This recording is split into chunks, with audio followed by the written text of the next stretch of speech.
अरे, एक बार सबके सामने हाथ उठा भी दिया तो कौन सी बड़ी बात हो गई। पति है तुम्हारा, इतना हक तो बनता है।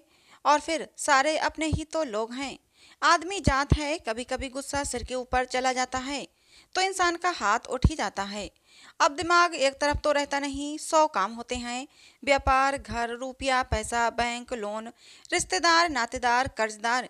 एक अकेला क्या क्या देख लेगा। वैसे भी बहुत दिन हो चुके, अब उस बारे में सोचने से कोई मतलब नहीं। कब तक यूं ही घर पर बैठी रहोगी। मुझे लगता है अगर दामाद जी तुम्हें लेने नहीं आ रहे तो अब तुझे खुद ही अपने घर वापस चले जाना चाहिए। माँ सुजाता जी बोले चली जा रही थीं। वहीं रागिनी अपलक एकटक माँ को निहारे जा रही थी। पर शायद माँ में वो अपनत्व अब उसे नजर नहीं आ रहा था। पर माँ के कहे शब्द जरूर उसके कानों में गूंज रहे थे। बेटा हो या बेटी, एक माँ के लिए दोनों ही बराबर होते हैं। मैंने अपने कभी दोनों बच्चों में भेदभाव नहीं किया। बेटा, अगर माँ के जिगर का टुकड़ा होता है तो जिगर बेटियां भी होती हैं। जो शब्द शादी के समय उसकी माँ ने उसके होने वाले ससुराल वालों के समक्ष कहे थे, उससे कुछ बोलते नहीं बना और चुपचाप अपने कमरे में आ गई। वही सुजाता जी पर्दे की ओट में खुद को बिखरने से समेट रही थीं। जानती थीं कि अब 2 दिन बाद उनकी बहू अपने मायके से वापस आने वाली है। फिर उनकी बेटी को उसके अपने ही घर में पराये जैसा एहसास करा दिया जाएगा। पर सिवाय इसके उनके पास दूसरा कोई चारा भी न था। अपने आप को संभाल ही रही थीं, तभी उन्हें दरवाजे की आवाज़ सुनाई दी।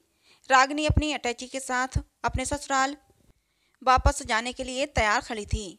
शाम तक का खाना बना दिया है, जाकर कुछ करना नहीं पड़ेगा। सिकाई करती रहना, जल्दी ही आराम मिल जाएगा। साड़ी के कोर से 2000 रुपये का नोट जबरदस्ती उसकी मुट्ठी में थमा दिया। शायद गलती मेरी ही थी माँ। मैं ही एक अच्छी बहू, एक अच्छी पत्नी नहीं बन पाई, वरना अर्जुन मुझे बहुत प्यार करते हैं, रागिनी ने कहा और टैक्सी में बैठकर चली गई। वहीं सुजाता जी को अपने दिए गए संस्कार पर बहुत गर्व महसूस हो रहा था। आखिर उनके संस्कारों की जीत जो हो रही थी। मन में एक डर था पर वो भी खुशी में बदल गया। आंखों से आंसू पोंछकर सुजाता जी अंदर आ गईं। बहुत दिनों बाद उन्हें एक असीम शांति महसूस हुई थी। आंखें बंद कर बिस्तर पर लेटी ही थीं कि उनका मन अतीत के गलियारे में घूमने लगा। सुजाता जी के पति कैंसर से बहुत पहले ही इस संसार को अलविदा कह चुके थे। आधे से ज्यादा जमा पूंजी पहले ही उनके इलाज में खर्च हो चुकी थी। जब उनके पति की मृत्यु हुई तब बच्चे भी दोनों छोटे थे। जैसे तैसे बचे हुए पैसों से अपने ही घर के पिछले वाले हिस्से में परचूनी की दुकान खोलकर अपनी गृहस्थी और बच्चों की पढ़ाई लिखाई का खर्चा वहन किया करती। रात को वो कपड़ों की सिलाई कढ़ाई का काम करती थीं, जिससे उनके थोड़े अच्छे पैसे खड़े हो जाते। धीरे धीरे दोनों बच्चे बड़े हो गए। अपनी मेहनत लगन से हमेशा स्कूल में दोनों का नाम होता। बेटे हेमंत ने 12वीं करते ही माँ के काम में हाथ बटाना शुरू कर दिया था। वहीं रागिनी पढ़ाई के साथ साथ आसपास के बच्चों को ट्यूशन पढ़ा दिया करती। घर की स्थिति बहुत अच्छी होती चली गई। जल्दी ही हेमंत का दिमाग व्यापार में खूब चलने लगा। उसने लोगों के घरों में होम डिलीवरी कर अच्छा सामान भेजकर अपनी एक धाक जमा ली थी। उनका व्यापार खूब फल फूल रहा था। हेमंत बड़ा था, पहले उसकी शादी हुई, बाद में रागिनी की। पर दुर्भाग्यवश रागिनी के भाग्य ने उसका साथ यहाँ नहीं दिया। मानो कष्टों से उसका गहरा नाता हो। शादी के 2 महीने भी नहीं बीते थे, अर्जुन को व्यापार में घाटा होना शुरू हो गया। एक के बाद एक उनके सारे शेयर होल्डर्स उनकी कंपनी से अपना पैसा वापस लेकर निकल गए। इस सब का जिम्मेदार अर्जुन रागिनी को मानने लगा। वहीं परिवार वालों ने भी उसे अपशगुनी समझ लिया था। उनके हिसाब से रागिनी के पैर उनके घर के लिए अशुभ थे, इसलिए आए दिन अर्जुन रात को अक्सर शराब पीकर रागिनी को मारने पीटने लगा था। कुछ समय तक वो सब कुछ सहन करती रही, पर जब एक दिन उसने शराब के नशे में सभी के सामने उस पर हाथ उठा दिया तो वो खुद को रोक नहीं पाई और वहां से सीधा अपने घर आ गई। पर सुजाता जी के व्यवहार से उसे समझ आ गया था कि उसके लिए अब इस घर में कोई जगह नहीं है, इसलिए वह वापस अपने ससुराल चली गई। रागिनी जैसे ही अपने घर के अंदर कदम रखती है, अर्जुन के तेज ठहाके उसके कानों में बजने लगते हैं। क्या हुआ? हो आई अपने घर, भेज दिया ना वापस यहाँ। वो भी अपनी मनहूस बेटी को अपने पास नहीं रखना चाहते। एक तो अपनी मनहूस बेटी हमें सौंप दी थी और ऊपर से वही हम पर धौंस जमाने चली थी। अब यहाँ भी तुम्हारे लिए कोई जगह नहीं है। रागिनी कुछ समझ नहीं पाती। इससे पहले ही अर्जुन ने उसके बालों को तेजी से पकड़ते हुए उसे बाहर कर दिया। बहू है वो इस घर की, ऐसी निंदनीय हरकत तुम्हें शोभा नहीं देती। जो कुछ भी हुआ उसे भूल जाओ। पैसा तो हाथ का मैल है, आज है कल नहीं। बहू आओ अंदर चलो, ये तुम्हारा ही घर है। रीमा जी रागिनी को उठाते हुए अंदर तक ले आईं। रागिनी, जो कुछ ही दिनों में जीवन की कई कड़वी सच्चाइयों से रूबरू हो चुकी थी, वह अपनी सास के इस व्यवहार से बहुत अचंभित होती है। पर शायद एक औरत का दुख समझ सकती है। यही सोचकर वो चुपचाप अंदर चली आती है। रात वो अपनी सास के कमरे में ही बिताती है। पर उसे क्या पता था कि सुबह की भोर उसके लिए और भी भयभीत होने वाली है। सुबह चार काले मुस्टंडे आदमी उसे चारों तरफ से घेरे खड़े थे। वहीं अर्जुन और उसकी सास आराम से बैठकर चाय का मजा ले रहे थे। ये लो, हमारा काम खत्म। अरे, व्यापार में घाटा तो सब बहाना था। असल में तो हमें किसी भी तरह अपना कर्ज उतारना था, जो अब पूरा हुआ। अब से तुम इनके हवाले। और इस शहर से दूसरे शहर। पूरे कमरे में सभी लोगों के हंसने की आवाज बहुत तेजी से गूंज रही थी। वहीं रागनी, उसकी तो जैसे दुनिया ही उजड़ चुकी थी। उसके हमसफर ने ही उसे बेच दिया था, जिसमें उसके साथ पूरा परिवार भी शामिल था। उसकी चीत्कार और रुदन सुनने वाला उस पूरे घर में कोई नहीं था, और ना ही अपने बचाव करने का कोई रास्ता उसे नजर आ रहा था। जिस इंसान पर भरोसा कर अपनी पूरी जिंदगी उसे सौंप चुकी थी, वो उसे पहले ही किसी को बेच चुका था। उसके पास कोई चारा न बचा था।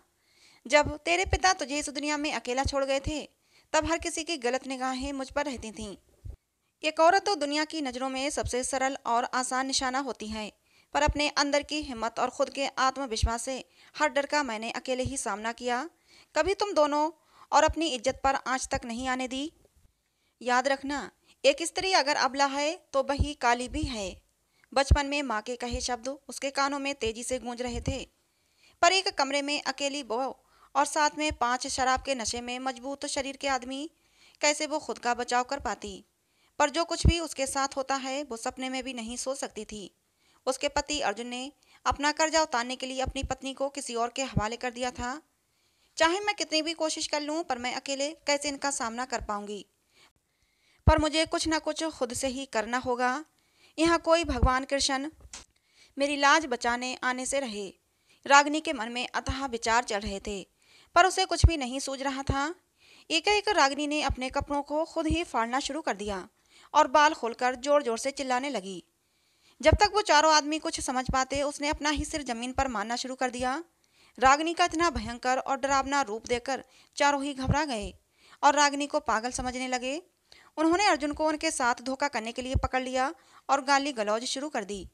इन सभी का फायदा रागिनी ने उठाया और वो वहां से भाग निकली। सुबह के 11 बज रहे थे। रागिनी के कपड़ों की हालत बहुत बुरी हो चुकी थी। उसकी ऐसी दयनीय और डरावनी दशा देख आधे से ज्यादा लोग किनारा कर रहे थे। पैसे की एक पाई भी उसके पास न थी। किसी से क्या ही मदद की गुहार लगाती। अभी उसके मन में इतने विचार चल ही रहे थे कि वह सड़क पर बेहोश होकर गिर पड़ती है। आपके पति कौन है? कहाँ रहती हो? तुम्हारी इस हालत का कौन जिम्मेदार है? होश में आते ही रागिनी ने खुद को एक सरकारी अस्पताल में पाया था। मुझे बताना चाहिए या नहीं, पर तुम माँ बनने वाली हो सके तो अपने घर से किसी को बुला लो, नर्स ने उससे कहा था। रागिनी को तो कुछ समझ नहीं आया कि वह इस खबर को सुनकर हंसे या रोए। आंखों से आंसू मानो सूख ही चुके थे, पर वहां मौजूद नर्स ने उसे संभाल लिया था। उसकी मदद से रागिनी ने अपनी माँ को फोन मिलाया। थोड़ी देर में माँ, भाभी, भैया तीनों ही अस्पताल पहुंच चुके थे। रागिनी से पूरी कहानी जानने के बाद हेमंत अर्जुन के खिलाफ पुलिस रिपोर्ट लिखवाता है। तीनों को ही जेल होती है। वहीं हेमंत रागिनी को लेकर उसके घर ले आता है और अंदर से पूरी तरह टूट चुकी रागिनी को अपने मायके में न केवल भावनात्मक सहारा मिलता है, बल्कि उसका शारीरिक ध्यान भी रखा जाता है। जिस बहू के डर से सुजाता जी ने उसे नरक में भेज दिया था, वही भाभी खूब सेवा भाव करती है। 15 दिन बीत जाते हैं, तब सब रागिनी से उसका बच्चा गिराने की सलाह देकर उसे एक नए सिरे से फिर से जीवन जीने की सलाह देने लगते हैं। पर रागिनी उसके लिए तुरंत मना कर देती है। जब माँ आप दोनों बच्चों को पाल पोस कर बड़ा कर एक अच्छी जिंदगी दे सकती हैं, तो मैं क्यों नहीं? फिर मेरे साथ तो आप सभी का साथ है। रागिनी निर्णय लेती है। पर मैं यहाँ सबके साथ नहीं रहना चाहती। आप मुझे पास में ही एक कमरा किराए पर लेकर दे दीजिए, मैं वहाँ चली जाऊंगी। रागिनी हाथ जोड़कर सभी से कहती है। जैसा आप चाहो दी, वैसा ही होगा। भाभी एक बार फिर उसका साथ देती हैं। रागिनी को घर के पास ही एक कमरा दिलवा दिया जाता है, क्योंकि वह अपने आप को किसी के ऊपर बोझ नहीं बनने देना चाहती थी। जो कुछ भी उसके साथ हुआ, वो इतनी आसानी से भूल भी नहीं सकती थी, पर चूंकि अब वह अर्जुन के बच्चे की मां बनने वाली थी और वह इस बच्चे को अपनी जिंदगी में भी लाना चाहती थी, वो अपने बच्चे और खुद को एक आत्मसम्मान की जिंदगी देना चाहती थी, इसलिए अलग घर में रहती है। सुजाता जी रोज ही उसके घर के चक्कर लगाया करती थीं। वही भाई हेमंत और भाभी भी उसकी हिम्मत और ढाढ़स बढ़ाते रहते हैं। वह अपनी पढ़ाई फिर से शुरू करती है, साथ ही पहले की तरह बच्चों को ट्यूशन पढ़ाना भी।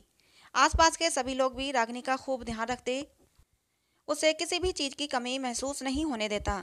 सभी के सहयोग से कब रागिनी के 9 महीने पूरे हो जाते हैं पता ही नहीं चलता और वो एक सुंदर सी बेटी को जन्म देती है।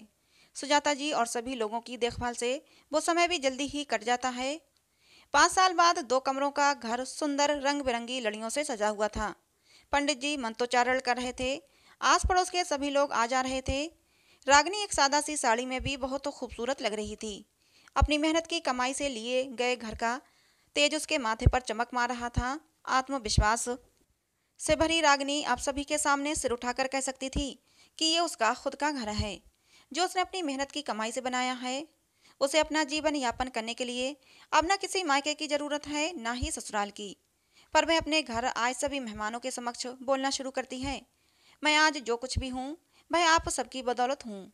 सही समय पर अपनी बेटी पर विश्वास कर उसे नरक में वापस न भेजकर जो उपकार उस समय मेरे घर वालों ने मुझ पर किया, वही मेरे लिए नई जिंदगी साबित हुआ है। मैं आप सभी लोगों से विनती करना चाहती हूँ कि अपनी बहन बेटी पर विश्वास करना सीखो। जरूरी नहीं हर बार बेटी को ही समझौता करने की हिदायत दी जाए।